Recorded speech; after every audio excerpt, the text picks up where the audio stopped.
Even 2 decades after its release, Smallville's ill-fated Halloween episode Thirst continues to linger in fans' memories, though not for the reasons the showrunners might have hoped. The episode, which first aired on October 27, 2005, is now widely regarded as one of the most bizarre misfires in Smallville's decade-long run. Recently, the show's main cast openly revisited the episode and admitted what many fans have long believed: Thirst simply made no sense. A legendary series with one legendary misstep. Running for 10 seasons and spanning 217 episodes, Smallville remains one of the most successful superhero adaptations ever made. Its grounded approach to Clark Kent's early years, long before donning the cape, helped redefine the Superman mythos for a new generation. But amid the show's many triumphs, Thirst, the 5th episode of Season 5, stands out as a rare low point.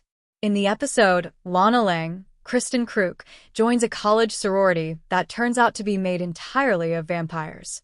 After being transformed herself, Lana begins to act cold and erratic, even rejecting Clark Kent, Tom Welling, for being too emotional. The story spirals further into absurdity until Lex Luthor, Michael Rosenbaum, conveniently produces an instant vampire cure because, of course, Lex Luthor has one lying around. Even the cast couldn't defend it. On the Talkville podcast, Welling, Rosenbaum, and Kreuk recently revisited Thirst, and none of them held back. Kreuk confessed that filming the episode was deflating and objectifying, recalling her frustration over the shallow premise and revealing outfits. "I was angry with this one," she said. "It felt like there was no point except to put me in a super tight outfit."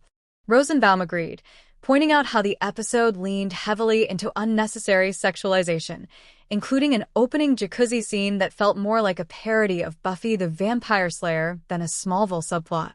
By the end of their discussion, the hosts rated Thirst only 1.1 bombs on their show's rating scale, roughly equivalent to 30%. It officially became Talkville's lowest-rated episode of the entire series. What went wrong behind the scenes? According to the Smallville creators, Thirst was partly the victim of its own limitations. Budget constraints reportedly influenced the episode's direction, leading to the decision to use vampires, a trope that required minimal special effects. But even with those restrictions, the result felt tonally disjointed. The series, which typically handled superpowers and alien mythology with relative realism, suddenly veered into campy horror with no logical explanation.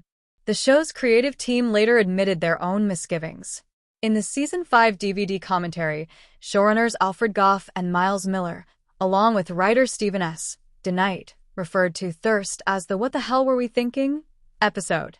They acknowledged that Chloe's narration, which mimicked sex and the city's tone, was a last-minute attempt to hold the story together.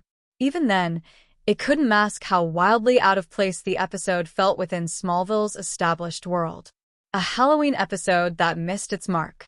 Ironically, Thirst might have worked better as a standalone Halloween special rather than a mainline episode. Its tongue-in-cheek tone and exaggerated vampire storyline clearly aimed for fun, but instead clashed with Smallville's more earnest mythology. Fans who were invested in Clark's evolving destiny found themselves puzzled by the sudden genre shift, and the episode has since become a cautionary tale about tone management in long-running shows.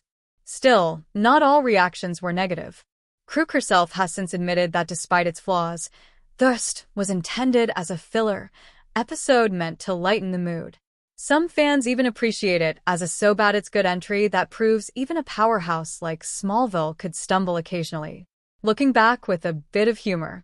2 decades later, Thirst endures as a strange piece of Smallville history, a campy relic from a show that was otherwise known for its sincerity and mythic storytelling.